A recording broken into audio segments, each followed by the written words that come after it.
Feed Lux your way with the Lux Cravings boxes from Taco Bell. There's the classic $5 box, the indulgent $7 box, and a whole new obsession in the $9 box, the Flamin' Hot Grilled Cheese Burrito. Try the Lux Cravings boxes at Taco Bell today. How's your day going? Going good. Thank you. Yes.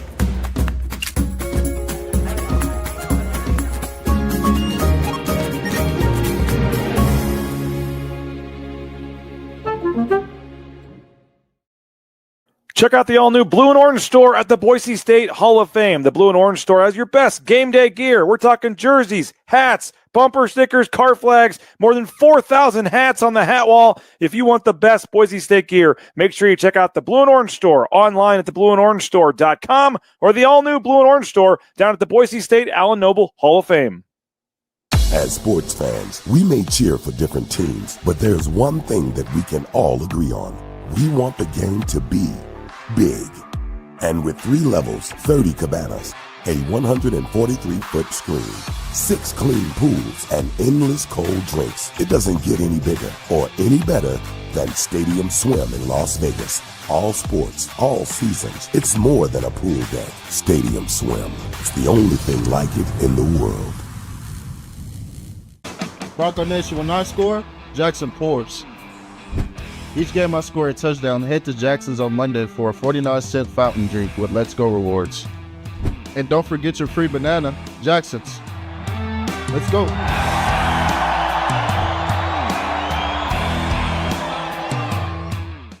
It's the all-wheel drive event at Lithia Ford of Boise. From hunting trips to ski trips to trips to Grandma's house.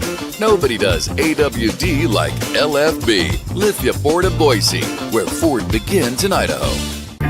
Find your sun with Sun Cruiser Vodka Iced Tea. Made with real iced tea and real vodka. Cold, refreshing, and made for moments like these all year long. Let the good times cruise with Sun Cruiser. When I want Boise State to win, I trust Coach Rice to lead the Broncos to victory. And when I want the best painting and garage floor coating, I trust rowpaint.com to get that job done right.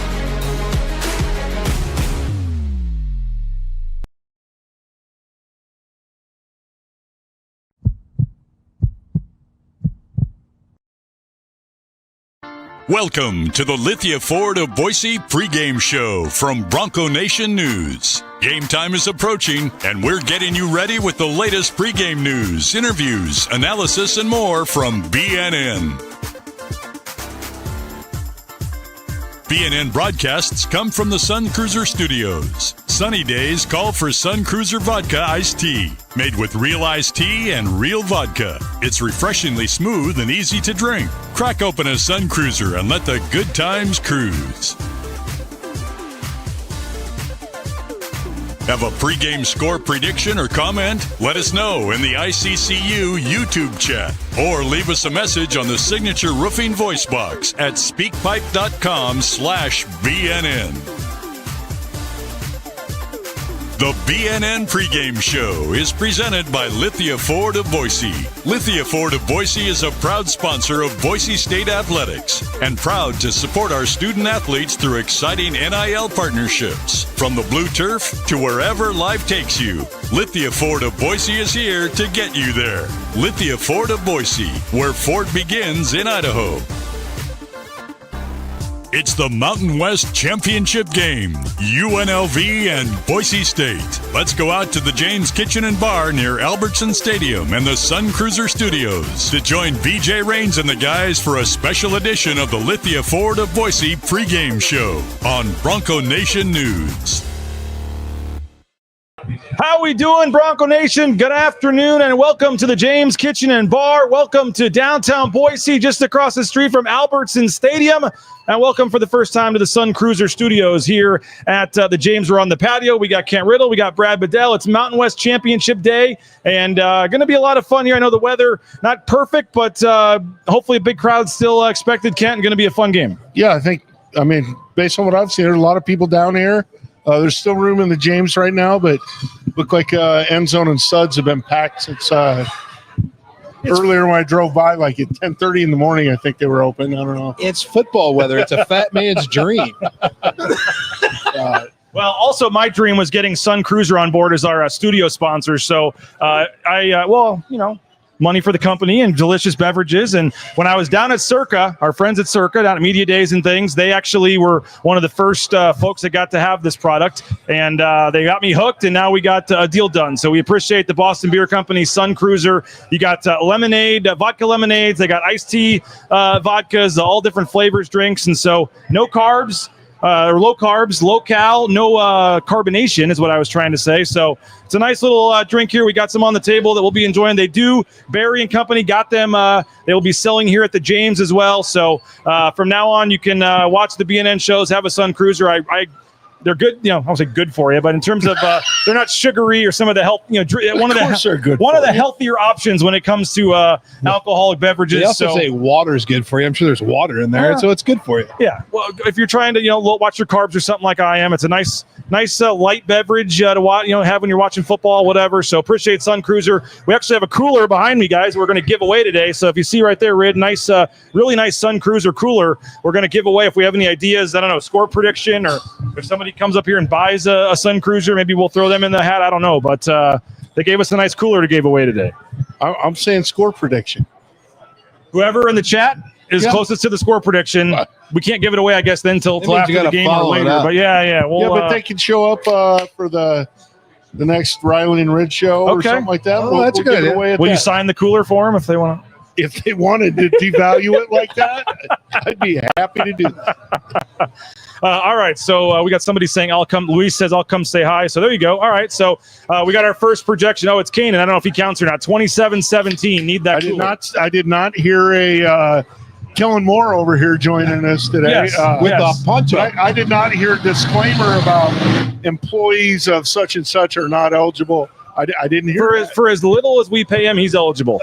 He deserves it if he wins it. But the score predictions are coming in. We will give away the cooler. But so again, thanks to Sun Cruiser. We'll tell you more about them as we move forward here. I like Robert's prediction. 38-20. And Bob. Robert and Bob. 44-17. We got a 42-3. So keep getting those score predictions in. What do you think? First drink there. It's tasty. All right. That's good. Is that the John Daly version? He's got the lemonade and iced tea mixed together there. Yeah. Otherwise known as a John Daly. I thought it was Arnold. What's the Arnold Palmer then? No booze. That's minus the vodka. We on that one, jackass.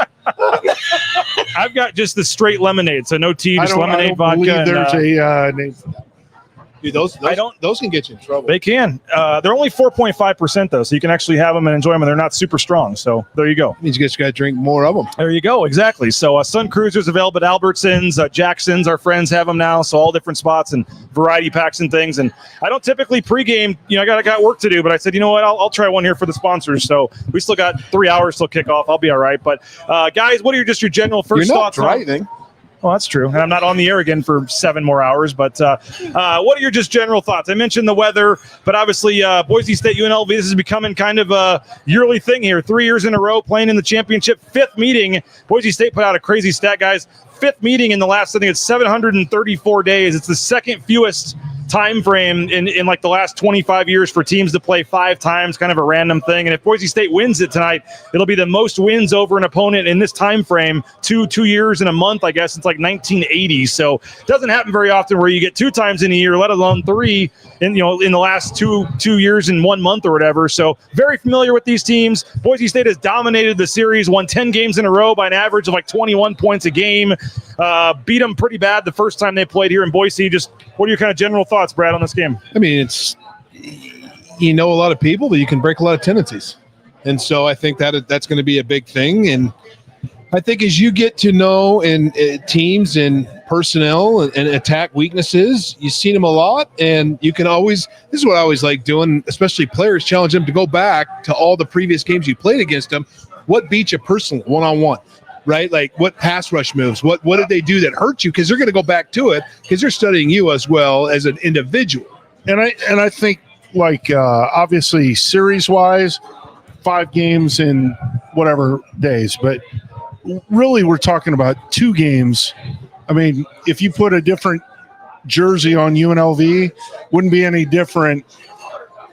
Almost their whole team's new, their whole coaching staff's new.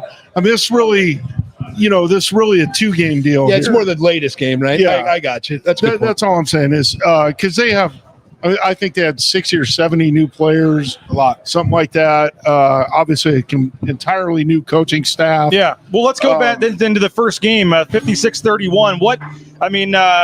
Obviously, UNLV's coaches are going to be saying what didn't work. What they beat us with. We got to fix that. Yeah. Boise State's looking the other way. What's the cat and mouse like? I know when Coach Strasser was on your show earlier this week, he talked about kind of commonplace in the NFL to play a team 2 times in one season. You guys did it with Fresno, I think, a couple of times. You've done it a few times. What's that rematch like, and how do you prepare for that as coaches and players?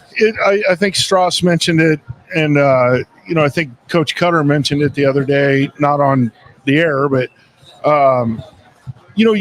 it's finding ways to do what you do well that they haven't seen yet, finding stuff that hurts them and seeing if they've really fixed that problem or not, and then prepared to have answers off of that. Like, in the run game, always, like, if they add another hat to the box, like, okay, we can't block that guy, but surely there's a pass we can throw off it, or we can run the other way. They've got out of the same formation.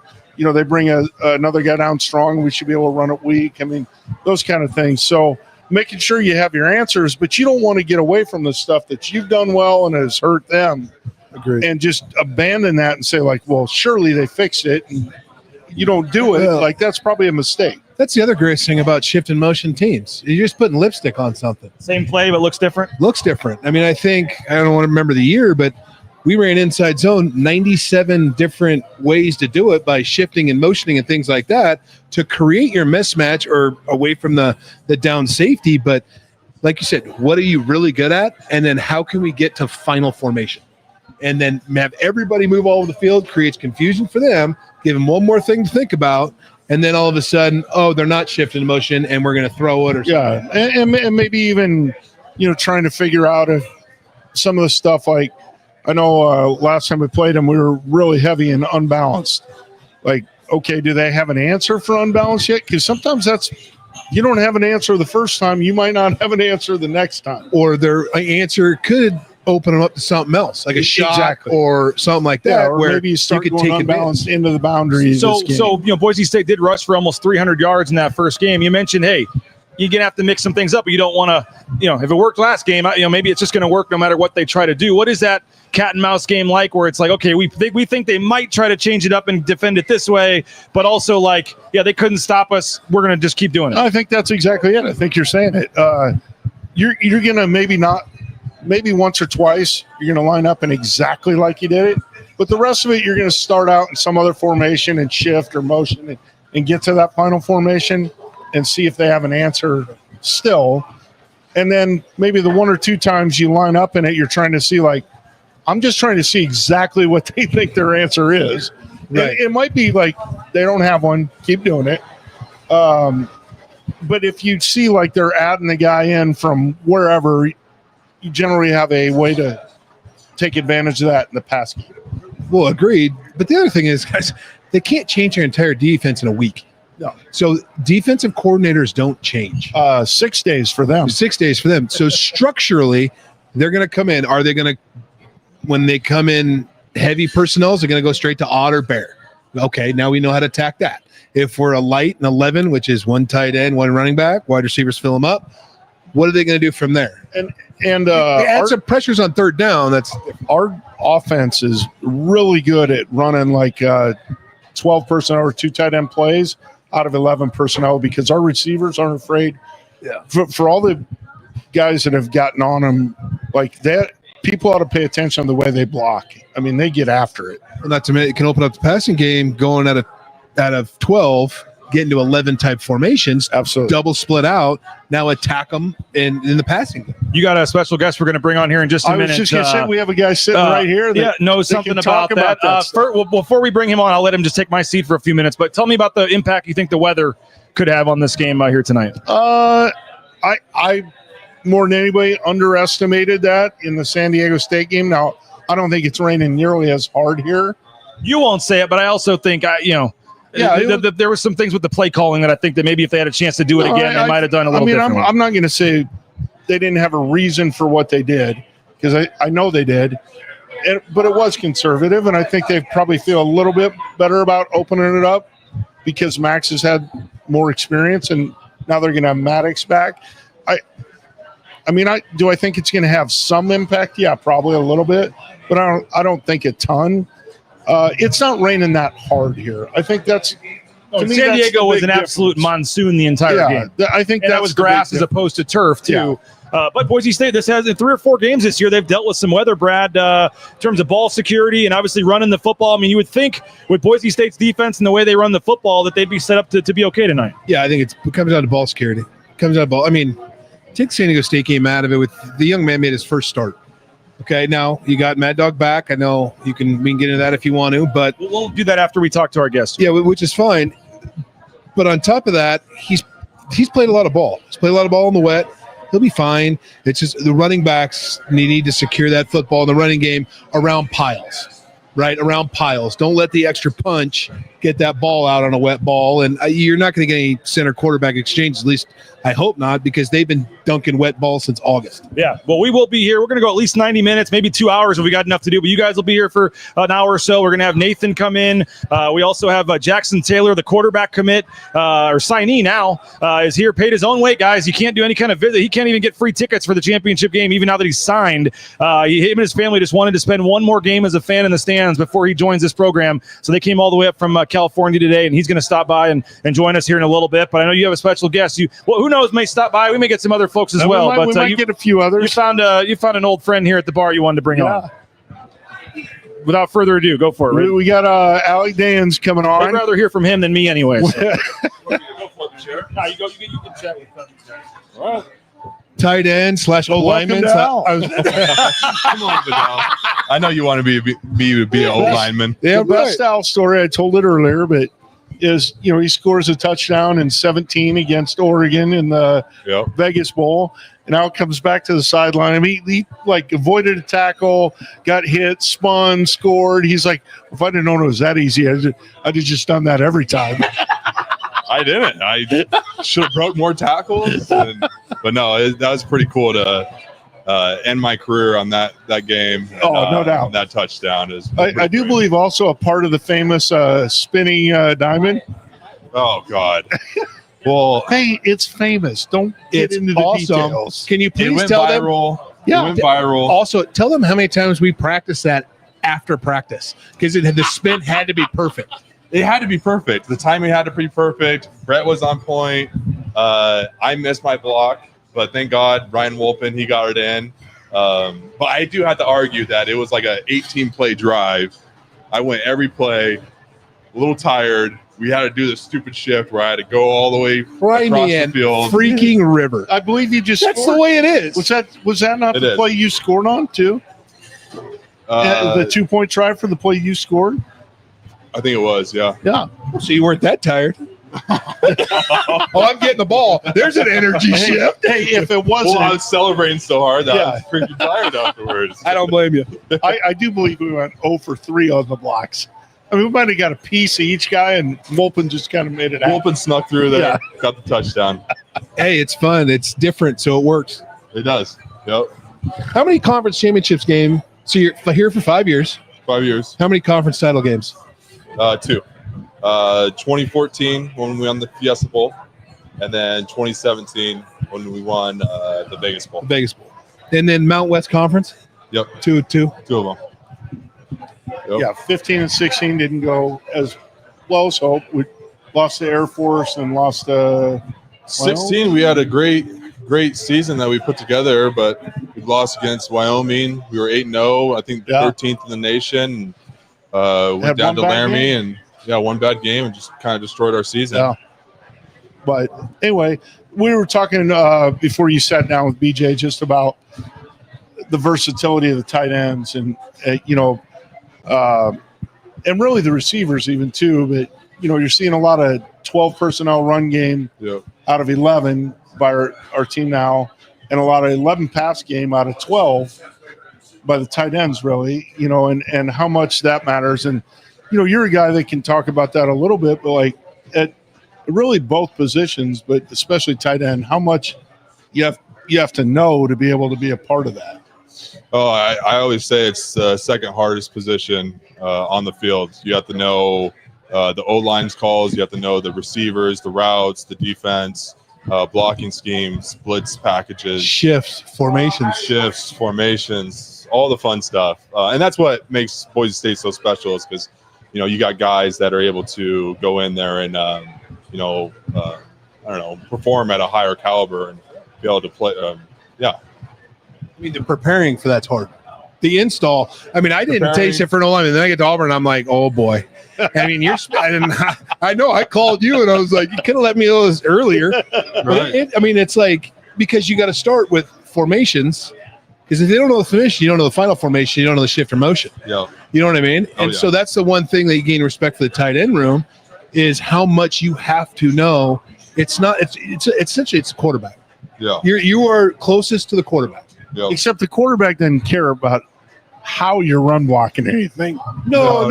All he cares about is the extra guy. No doubt. And I'm not minimizing it. In the kills, I'm not minimizing like the quarterback position because there's so much more detailed than in the run game and pass game than anything. But a tight end, like you're teaching the guys like how to block 3-4 different fronts, like what our ultimate answer is if you get something that's like totally screwed up. Blitz adjustments in the run game.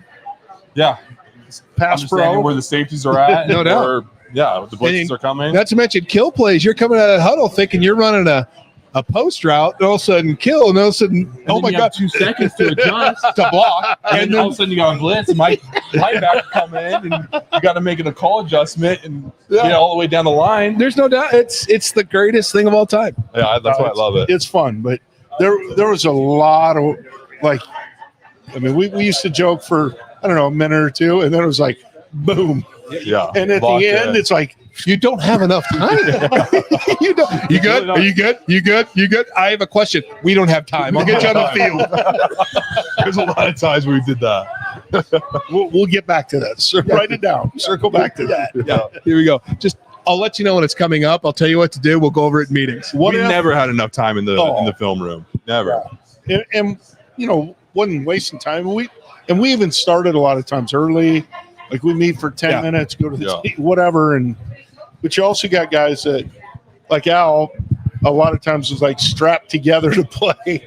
Like I had the shoulder braces. Got to get everything done in the training room before we can even get to that. And these guys, at some point it's just a little bit. Here's a fun thing because we got a true tight end here. The other thing that we glanced over, you're also involved in every protection in the book. Yeah. You're involved in your 7, but you're also you guys taught running back protections for the big slide game. So if you needed an extra protector back there, so you had to know all the drive backs, the protection adjustments. All the protection. That's another thing that what Boise's done before this year is we always had that big tight end protector. Yeah. It could be a 6-man protection scheme. And that's one thing that is kind of a lost thing. We should have got you on a swing route or something. That would have been cool. I would like that. Yeah. I think we had that was getting called to me. That was going to Jake Rowe. Well, I think we had a general rule that anytime it was supposed to be a swing and it was a tight end, it had to be a flat route.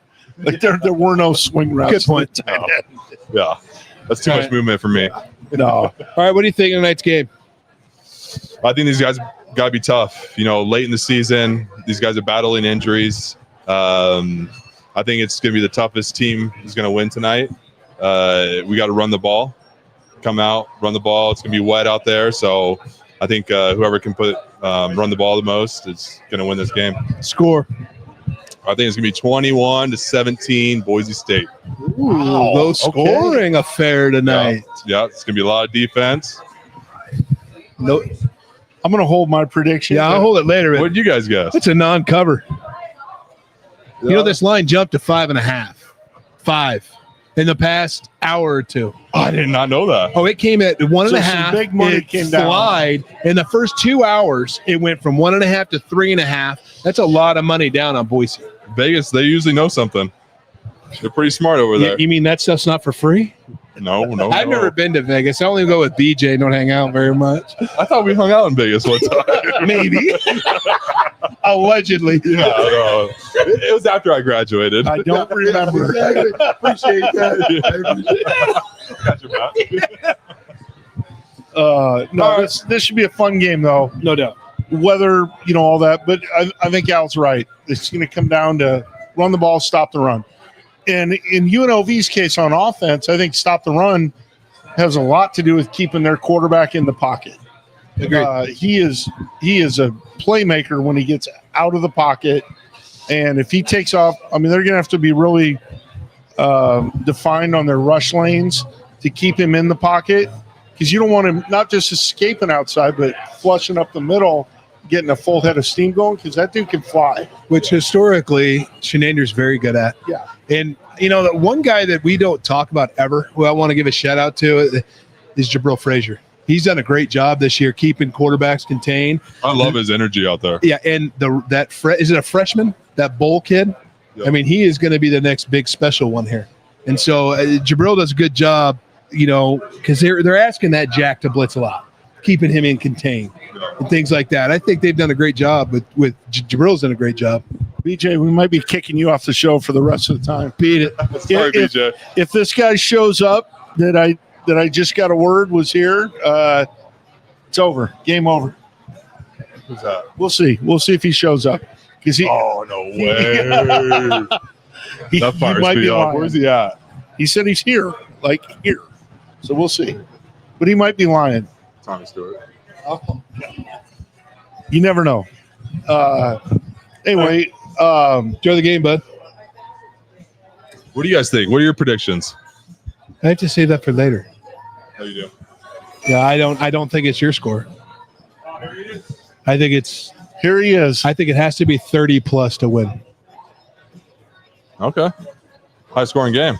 Yeah, well, they put 51 on last, or 50 something last, when they played them last. But it wasn't raining. Wasn't it a day game? The one, the only. No. Stu. The man, the myth, the legend. I was repping my favorite senior this week for the game, the T-Dog. This is his last time out there.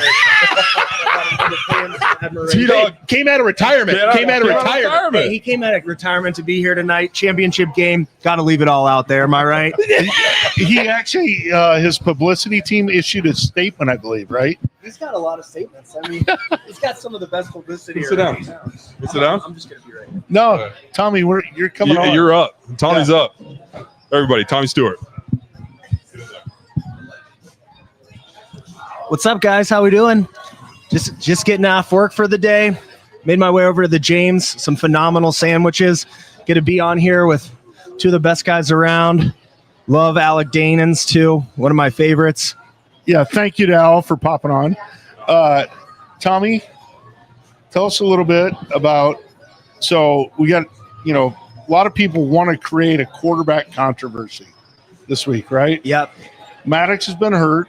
He's back healthy. He's beat these guys 4 times, I believe, in the last 2 years. Pretty good record. Yeah, or 2.5 years, whatever. So they're getting him back on. Max came on, played pretty well. Yep. Especially recently, last week, conference player of the week. As a former quarterback and a backup quarterback, I live that life. I get it. No, I get it. But what are your thoughts on that? I think it's a really interesting thing, right? Like anytime you have a switch at quarterback, whether it's media or fans or different stuff like that, I think there's some different agendas that go along with it. Maddox, right? He's won 2 conference championships in a row for us, right? This is his 3rd opportunity at it. I think Max did a phenomenal job. Obviously, Mountain West Player of the Week, really good look for him. I think he throws the ball really well. Did a good job kind of moving the stick sometimes with his feet. But I totally understand kind of Maddox has been their guy, right? This is the plan that they've had for the whole season. So getting him back in there and getting him back ingrained, I think is going to be good. The other thing I think is, right, tonight's going to be a really gritty game. Weather's not great. I don't expect a ton of yards, especially through the air. I think one thing that Maddox Madsen does extremely well, and then this is an old Bill Walsh thing that Hars and Sanford used to say back in the day. If you can get 2 first downs on 3rd and shorts or 3rd or mediums through the game, you extend the drive, right, and have the opportunity for more points. I don't know what the stat is with quarterbacks rushing for first downs, but I think it helps you tremendously. What do you think it is on quarterback sneak? 100% of it's me. It's a great story for all the people that don't know. Yeah. Tommy is the quarterback sneak master. Not afraid to call it in a scrimmage where quarterbacks are not live. Check to it. Not afraid to call it against Bear defense from like the 3. Just when in doubt, check sneak, right? Hey, I was going to say I played quarterback my entire life from starting 5 years old to 24 years old. Quarterback sneak, probably my best all-time play. It always worked for me. It seemed to always work when the Broncos. Highly efficient. It's a highly efficient play, right? You're following the center and your guards, and you're telling those guys, hey, man, you guys protect me on this one. We'll get some food after the game. If in doubt, right? I mean, if you're going to trust 3 dudes on the team, you want it to be your center and your 2 guards, right? Yep. And I used to live right down the street from Mario Yaku, Marcus Henry, and Steven Baggett. So when I noticed those guys were in, I was like, okay, here we go. I'm good. That's quite the crew. That is the crew. You guys didn't partake in any adult beverages, did you? Not until we were 21. Good call. No, we used to have a good time, right? And I think it's always good when the quarterback spends some time with the lineman. They want to protect him a little bit more. He wants to make sure he protects them a little bit more. So it's a good all-around thing. Other than, in all seriousness, like you've got probably a little bit of tie-in to both the quarterbacks we're talking about here, maybe emotionally more than personally, right? Everybody's on Maddox about he's not very tall. Yep. You heard that, I'm sure, through your career, right? I was going to say I'm a half-inch taller than Maddox. If anyone at home was wondering. If you're wearing lifts. I got my Sorel boots on tonight. If you see me, I'm about 6'1". I'd like to use your ruler. I'd be about 6'6". Exactly. I once caught a fish. Hey, it's the gift that keeps on giving. That ruler seems to be getting longer and longer. Oh, God. Never mind. I'm not going to say I use it to measure a lot of stuff. I was actually steering us away from that. But also, Max being a walk-on, I know you were not a walk-on, but, walk-on quarterback that probably started down the depth chart, worked his way up, which you did, with maybe not like at the start of your career, like, I don't know when I'm going to be playing, but, just kind of prepare. So I think both those, like you can relate to kind of both those guys and what they've overcome to get there. Just talk a little bit about that stuff. Well, mindset for those guys that, from your perspective. Well, I think, right, when we're talking about this too, when you watch the spring game for us, Annette, number 16, was our backup quarterback. So obviously Cuthbert did a lot of stuff in the summer and got himself ready through fall camp to be able to be that backup. I think as the backup quarterback, it's a really interesting position, right? I think it's something where you want to be well liked by the whole team, right? And you're more of a team guy, but like one of those guys that kind of bridges gaps, right? Now the starting quarterback, he can't be out having a ton of fun, but the backup quarterback, I mean, he's the glue guy for the team, right? You want to see him around. You want to see him out and about. You want to make sure he's taking care of the guys, pregame, postgame, whatever kind of needs to happen. You're a big postgame guy, right? I had a lot of fun on the postgames. And I after when you're 21. Yeah, after I was 21, of course. So it was nice transferring in as a junior college guy. I was already 20, so not a whole lot of time after that. But I'm actually really excited for these guys tonight, right? Like, we have this opportunity in front of us to three-peat. I saw UNLV said they're going to make history. I think we're going to make some history ourselves with the old three-peat against them tonight. Hey, here's actually a great question that I kind of thought might come up when I said that. How hard is it to see over the O-line if you're not as tall as the O-line? Well, the nice thing is so when the O-linemen are blocking, there's gaps. So you're able to see between the linemen. So, like, even if you're looking at a quarterback that's 6'4", those big linemen are 6'5", 6'6", 6'7" in some respects. So those guys can't really see over them. I know they're bending down a little bit, but playing quarterback's all about finding the windows, right? You're finding the window between this guy, between the linebacker, between the safety. So I think that helps. And you have separation. Yeah. And the defenders are separated even further. The vision thing is not – I think that's – I'm not saying it never happens because it definitely does. Yep. Like I couldn't see, but I've heard that from 6'4" guys or 5'10" guys. It's not Wait a minute, you got 7 other guys you're facing that are running every other direction. Yeah. It's not just the front 5. Oh, yeah. It's linebackers, blitzing linebackers, hands up. I mean, 6'4" can get real tall when you got lane. Oh, yeah. But you're right. When you're going 3-man slide here, man here, you're creating windows that you can see through. And hey, especially for wide receivers moving. You know, I mean, it's like, okay, he's here. I know I'm going to rip it through the A gap. You're going to hit the spot. Yeah, well, and I think what a lot of people don't understand is those defensive ends, they're wide rushing, right? So when your tackle sets, they're setting outside more. It's not so much where they're all standing right in front of you and you're like, oh, man, here it is. Those guys, like you said, they're all moving. They're all creating gaps. And I think, right, we see Maddox get out of the pocket sometimes or try to extend the play. As a smaller guy, that always helped me to kind of have some better windows and maybe see down the field. So if you see him move, a lot of times it really is just trying to extend the play. It's not. It's not because you couldn't see. It's because you didn't think anybody was open, and you're just moving. And if you're right-handed, you're probably more often going to move to your right because moving to your left and trying to reset and throw is really hard. Yeah, it's difficult to get those shoulders around right, and especially when there's a 6'4", 300-pound man chasing you. And we got a bit of it. I want to bring this up right now, but somebody offering up 2 tickets to give away. So if anybody needs them, either log on and tell us you need them, or pop by put it in the message board. We can try to hook you guys up, and we'll get it going. I don't want to miss that one, and somebody be like, "Oh, I didn't know."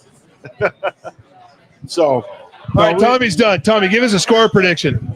All right, my score prediction tonight. Let me go. I'll go with the Boise State Broncos 27, and I'll go with the UNLV Rebels 19.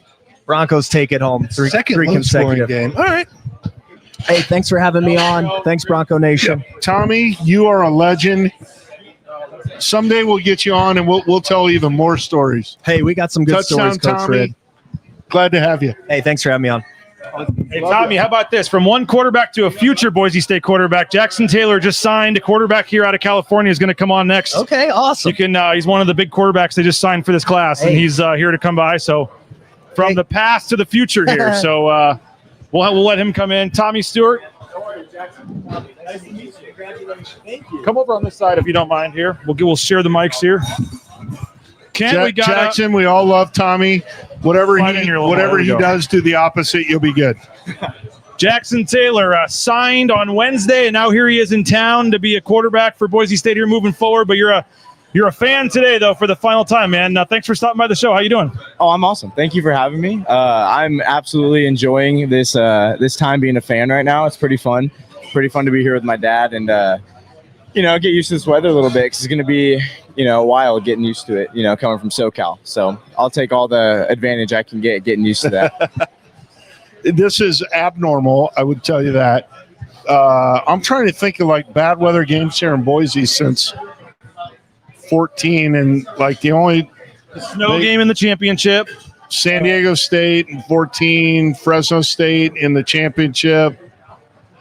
You're not going to deal with a whole bunch of bad weather games here. Well, it'd be nice because definitely my first one of a few times I've been, in this kind of weather, being in the most spoiled of all places in SoCal. So getting used to it, though. We'll be good. Yeah, you might have to deal with it on the road. That's fine. Utah State, Colorado State, those places tend to get a little bit rough. But again, Jackson Taylor, you signed on Wednesday, man. But what was it? What was the reason you had to pay your own way for this? This isn't a recruiting trip. You're just wanting to come spend another game here. Why was it so important for you and your family to fly up here and want to see this? I think the biggest thing is, when we saw that there was going to be another opportunity to be here and be with my dad and just kind of get to watch the game flow, enjoy our time together. There's only so many of those moments you get. And we're blessed to be in the position that we've had the ones that we have. So when we found out that there'd be another chance we said, why not go watch the team I love with my dad and my closest family and just enjoy the time together while we have one more time being out here before January when things really get rolling. So we've been absolutely enjoying it, and we're grateful to be here because we love being here. So that's awesome. Well, it's awesome to have you here, and I want to commend you for being a low, not just low ego, but low maintenance recruit. You know, 3 other quarterbacks in this class decommitted, not this guy right here. No, and you stuck through it. I think you came up here, got the experience being around these guys. All those guys are really good friends of mine, and you get to feel that and be around those guys, and you kind of know this is where I want to be.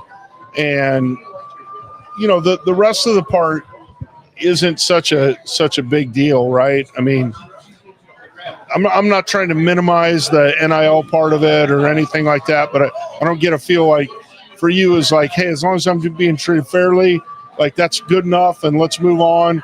Let's just focus on what I need to do to get there and compete.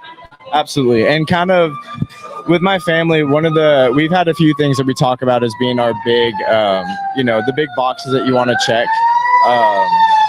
And NIL and all this stuff, it's part of football, and there's a lot of really great aspects to it. I'm not going to deny that, but you have to have the things that are truly valuable to you and to your family, that you actually stick to, and that you knock those off before you get to the rest. And I think we knew what those were, and coming here, we checked all those boxes the first time being here. It didn't take the official visit. It didn't take the game. It didn't take now our 4th time being here. Like, you find that out immediately, and with the people and the coaches that are here. So really having those experiences together has been incredible, and knowing what those boxes are that you need to check, and knowing the ones that are actually valuable, because money is value in the world, but it doesn't have lasting value. And Coach, he was one of the ones that got the group chat going amongst the players. He was one, like we said, when we joke about it, he's been one of the longer commits and has helped get other guys and things like that. I mean, not surprising that a quarterback is kind of leading the way on a lot of that. Not at all. And it's, to me, that's always the guy that kind of builds the class and all that. I'll tell you, I mean, the other thing that I'm excited about is he's ready to show up and compete. Like, you didn't come here to be a backup. You didn't come here to just be a part of the team. Like to redshirt, whatever. I mean, you're here to compete and get after it, and I'm excited about that. And it very much seems to me like you're like, hey, whoever else they got on the team, like whatever. I mean, I'm going to be the best I can be, and we'll figure out where that takes us. But that's one thing people out here have been talking about in general. Just in terms of trying to get competition and like whatever. I mean, I assume at no point in the recruiting process has anybody ever told you anything. There, be the best you can be, show up here, and we'll see what that means in terms of your freshman year or whatever. But if you're the best guy, you're the best guy, right? Yeah, and that's what Boise State's been so good about for such a long time is everything in that program is completely earned. And that's incredibly commendable to a coaching staff to stick to, because I know it's easy to get caught up in hype, and it's like, oh, well, now we brought this guy in, we have to get this guy time. It's not like that. Everything is very, oriented on who can do their job the best at the highest level and the most consistently. I mean, that's what builds winning football teams. That's how you win games, is being successful in every little play and being as consistent as you can. So I've always loved that about Boise, and from my times here and speaking with the coaches and what it could look like, I just know that, I've been me my whole life, and I know what works for me, and I know my process for things, and I feel good about the process that I'm going to take to be the best version of myself, to be successful here, for sure. That's awesome. I'm fired up to see you out there during spring ball.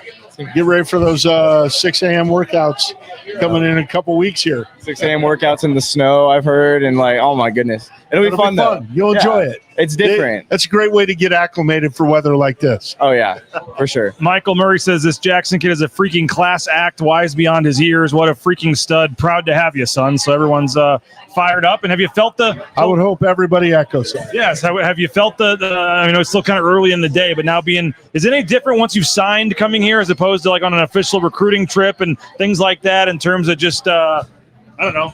Zach Hill already signed it. He doesn't. Maybe maybe I don't know if they can do as much for you, or maybe it's the opposite. I don't know what the rules are. But what's it like being here as a signee? It's kind of cool because it's like it's a different dynamic. Now I'm like, this isn't just. I'm not just a recruit here anymore. Like I'm a part of this team, even though I'm, there's this team that we have right now and the seniors and everything, and I'm about as far down the list as you can be because I haven't gotten here yet. But I am now almost legally like a part of the team. So it's a cool dynamic feeling that and being here. And it's like, this isn't just like my potential future school. This isn't just my, I expect to come here, but things can happen kind of school. Like this is where I'm going to be. And feeling that and having that perspective, just driving around town and looking at the school, it's pretty cool. It's a really cool feeling. Folks are asking if you have a number picked out yet. I'd love to be 7 if I can stay 7. But otherwise, I've worn 13. I've worn 11. I know 11 is very precious here. Good luck with that one. So I don't expect that. But I've also, my first ever number was 8, but I'd love to stay 7. I don't know if they have an offensive 7. I know we have 2 guys in this class. Wasn't Capel 7, then moved to 3, I think. So I don't know if they have a 7 right now. If they don't, I will jump on that as fast as humanly possible. I know we have 2 guys signed in this class that are defensive number 7s. So, good luck to them figuring that out. But I believe the door might be open. So if it is, I will absolutely jump on that. Well, final thing. Well, how do you feel about the game tonight, man? UNLV championship game. How you feeling? I feel like this is where Boise State plays their best football. It is the biggest game of the year. It is here on our home turf. We defend this blue like it's the skin on our backs. Where Maddox is healthy, which is exciting. Also great for how well Max did and the replacement to get us here. So both of them did a really good job. But to have Maddox fully healthy, I think will be exciting. And then, this isn't Vegas weather. This is the Northwest, and things are a little bit different. So I think we're in the best position possible to feel as comfortable as we do because this is Boise State football, and it's tough to beat that. Well, man, you're very well spoken. Looking forward to watching you and covering you the next several years, man. Thanks for stopping by. Yeah, try to stay warm, man, and congratulations on signing. Thank you. Congrats, man. Thank you, guys. Congrats on signing, and thanks for stopping by, man. Yeah, thanks for having me. Jackson Taylor, appreciate it. You can just leave the mic there on the chair, man. We appreciate it. Jackson Taylor, going to be one of your future quarterbacks you'll be seeing play out here on the blue. And Rid, pretty cool. Paid his own way, wanted to be here. Spend one more game with his dad in the stands here. No doubt. And I've seen his film, followed his recruiting, whole deal. Like, this guy's a class act. And, I think he's got the right mindset. Like, I'm going to show up and compete. And, I saw somebody brought every D1 program's got multiple guys compete. Yeah, that's right. And I don't know how many places have ever recruited somebody to be a backup. Now, I'm not saying there's not reality checks. That's probably what the guy's going to be. But nobody's actually gone out and said, like, hey, let's just get a backup. I think way more it's like, hey, let's get a guy to come in here and compete. Yeah. He might end up being the backup, but who knows? Maybe it'll be better. And they brought in 2, right? So those 2 are going to come in and compete. Competition is what breeds everything that's great. And you come in, you get 2 guys competing. And that's the name of the game right now. Yeah. And those guys, I'm just trying to make the point, regardless of who the quarterback is, those guys are going to be I'll put that in front of me. I'm not the sponsor there. Get in front there. There we go. All those guys are competing to be the starter, including Maddox next year. Like, I know everybody thinks they gave him this, they gave him that. I mean, now there is a hierarchy because of money. There's definitely a hierarchy, but they're going to play the best guy forever. It doesn't matter what you did last year, what your preseason accolades are. Whoever Brock Purdy is the starting quarterback for the San Francisco 49ers. No. He was Mr. Irrelevant. He's the best quarterback, and he gets a couple $100 million. Yeah. Well, Daniel Jones Mac Jones, came in, played really well, was a higher draft pick. It's not like, let's just give it to him. I mean, this guy by the name of Tom Brady. Coaches are very protective of doing the right thing. Now, you may not always agree with the reasons they have, but they have reasons that they start guys because they think they're going to be the best. Hey, is that a recruiting pitch, Red? Hey, I want to really recruit you to be the backup quarterback. Yeah, that's all right. The rain has picked up a little bit. This was just moments ago, guys. The team arriving here for the Bronco walk, and the rain was coming down pretty good out there. I know we mentioned you can see it in the video here, but the band's still out there. There's still some fans out there either way. There's Maddox Madsen right there. But we'll see what the weather does and how it impacts it. But I would say nobody there looks like they're that bothered by the rain. Short sleeves. I don't think, and I'll be honest, I don't think UNLV is going to be bothered by the rain and the weather. And we've made that mistake before, like thinking like, oh, these guys can't handle the weather here. Like, it's championship week. They're going to show up ready to play. Now, we talked briefly, you guys were talking about with Tommy with the quarterbacks, but what's realistically in 3-4 days of practice here, and it hasn't, done a competitive practice or game or snap in a month, what are the challenges of that for Maddox Madsen, who's done nothing for about a month, gets 3 days of practice, and now he's starting in the championship game? Speed of the game, just catching up at speed of the game. It'd be one thing if he had like 6 starts before the game. He's played a lot of ball. Multi-year starter. Yeah, so that'll come quick. It's going to be, I think, honestly, the biggest thing he's going to have to do is get used to probably moving around at full speed. I don't think there's a problem with him not being full speed this game. I think he probably hasn't been at full speed very much this week, and all of a sudden he's going to find himself at full speed and having the butterflies going, the adrenaline going. Like, it might take him a series or two to kind of settle in, but I also expect us to come out and run the ball and probably take some shots. And I know we'll get into like the whole keys or whatever that. I think that's the team that settles into the game the fastest is going to jump up to the early lead. That's what I mean. Put Maddox aside. He's going to fill in. I agree with his. The other thing is weather could cause a fumble or two, right? I think it's the guys that are banged up with the cold weather that you got to keep everything warm on the sideline so it doesn't stiffen up on you. I think that's just as important. I wouldn't be surprised if the training room had heating stuff on guys, because you've got to keep everything warm or stay on a bike. You got to keep everything warm if you're coming to the game banged up. That's always been a big deal. It's like, dude, you got to stay warm. Don't start stiffening it up on us if UNLV goes in a 10-play drive, right? Just keep everything warm, and we're going to get another opportunity. Don't let things stiffen up on you. Spencer said earlier this week, when somebody asked him, what'd you learn playing? Spencer's been a part of 5, 6, 7 championship games, as an assistant coach, starting as a GA. I mean, he's been around here obviously a long time.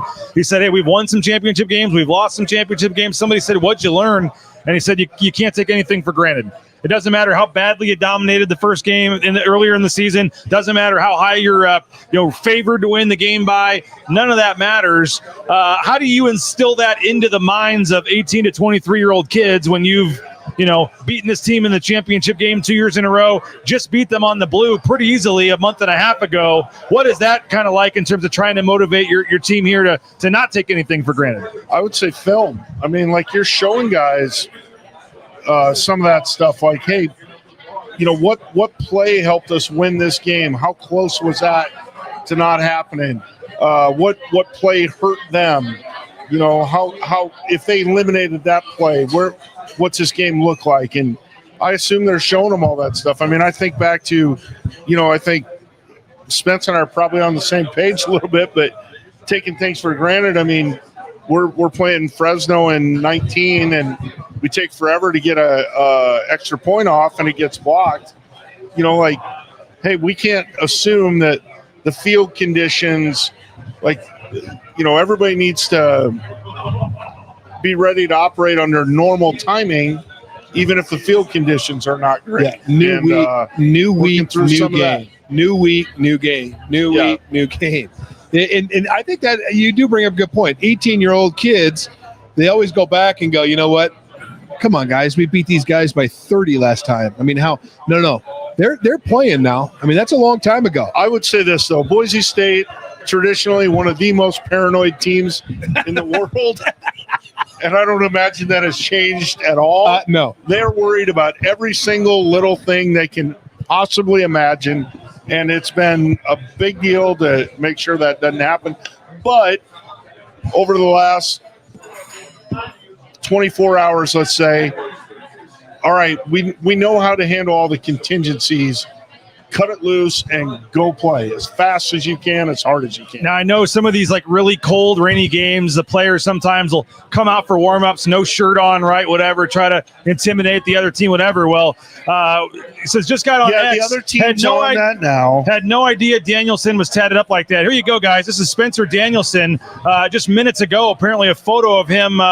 Folks are loving this. There's your head coach there, shirtless. We can talk about the tattoos all we want, but let's talk about Spencer's obviously still been working out. It looks like he works out with his brother and Derek Schumann. It's a good boy. Yeah, Spencer's tatted up now. I mean, not many head coaches are going to show up at the game ready to go like that. So I think he's ready. I think they're in good hands. I think you're going to see another fired up Spence, just like you saw him at Utah State. It was good to see. Oh, Bear Chest Bronco Walk? I don't think that was the Bronco Walk. But it's right outside the stadium, so I don't know if he took it. That looks like the construction area where they're walking in. I don't know when that photo was, but it's raining, and that was just minutes ago, I guess, so I don't know. Hey, Spence, tough man. He'll be ready to go.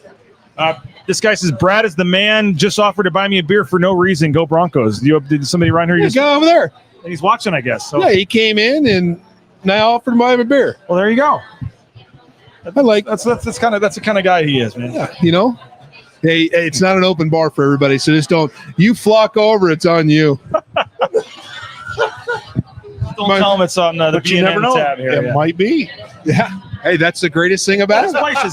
This place is packed, though. And if you're in the area, you still have 2 hours till kickoff. Maybe you don't want to deal with the rain and your tailgate and all that. Just come over to the James here and hang out and get some pizza or some food or some drinks. Yep. Hey, once you're wet, doesn't matter. So exactly. Get a little tailgating in and head into the Okay, let's talk Boise State defense for a minute. Noah Marion McCoy, obviously out for the season, all conference defensive back. UNLV's got some pretty good receivers. Obviously, the player of the year, the quarterback in the Mountain West. The blitz packages, I mean, we joked about it, I think Monday, Dan Mullen saying that, they had to play us head-to-head. They had to change their defense up because they weren't man enough basically to play us, straight up. They had to blitz and change all these things that tried to beat us, and he said it was a sign of respect. What if we mess them up and go all base defense entire game? Yep. I bet they're not expecting that. Yeah, man on man. Here we go. Are our guys better than yours? By the way, Skyship says Spencer is the best. Any chance Brad can match that energy? BNN, go bare chest here for folks after Spencer just did it. Absolutely not. I am going to help everybody's eyes. Remember when Mike Sanford was here and we did he was raising the blue chaos flag? Doing skins. You guys said if Boise State won by 50, we'd all do the post-game show shirtless. Thankfully, that didn't happen. Never happened. Yeah, that pretty was close though. In New Mexico. And then the next morning, we had some news that morning, so that was quite the day. But Paul Bunyan came out with the axe.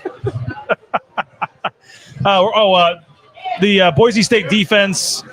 They've played pretty well of late, but trying to slow down what's the number one offense, yards per game in the Mountain West. Number 15 in the nation, over 450 yards per game. Jet Thomas, the running back. They've obviously got the player of the year, as I said, at quarterback. What do you make of Boise State's defense against this high-powered UNLV offense? Well, number one, I think get them in third down because that shows Shernader's blitz packages can get to the quarterback. But the one thing, you better stop the run better than you did versus Utah State. And this running back for he's big. He's like 6'1", 230. He's a big back. He's a physical runner. I think I wouldn't be surprised if we saw some movement by the D-line to catch some breaks, to clog some holes, let linebackers run, let them tackle. That's the other thing is tackling is going to be huge tonight, and it's going to have to be gang tackling because he's a physical runner. Yeah, the first guy's got to stop it and then punch the ball. I think the bigger part's going to be corral.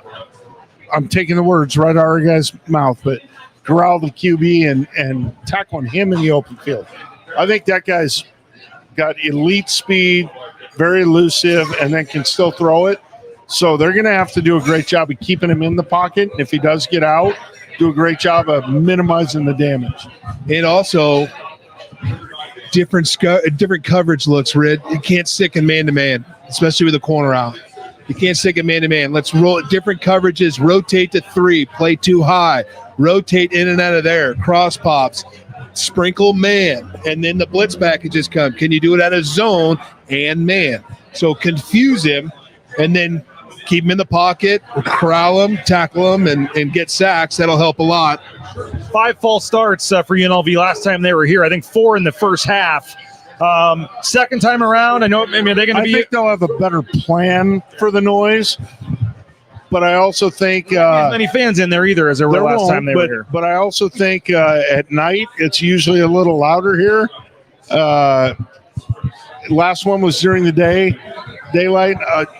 I would expect that number to be in that ballpark. And 3, 4, 5. I mean, and Shenander was talking about it, but just you guys are both offensive coaches. I mean, I know the numbers are what they are, but when it goes from 2nd and 7 to 2nd and 12, or 3rd and 3 to 3rd and 8, or 1st and 10 to 1st and 15. Like, I know it's just a little 5-yard penalty, but how big of a difference does the crowd and those false starts make?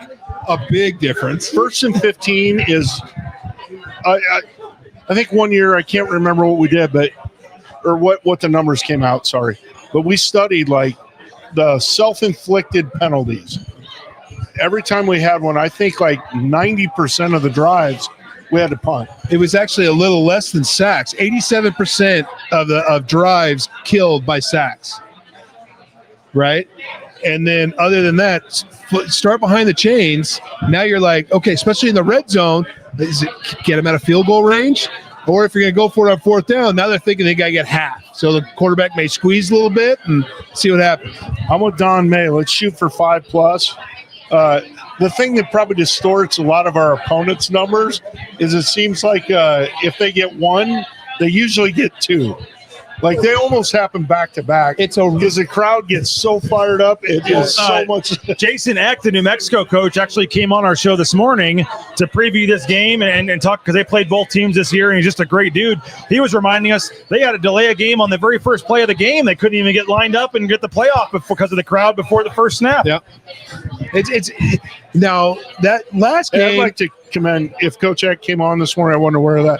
That's awesome. Yeah, that is awesome. That guy is a tremendous dude. So here's what happened real quick. Apparently Mike Prater, when we were at Media Days, basically said New Mexico's going to suck this year. And Jason Eck kept the bite.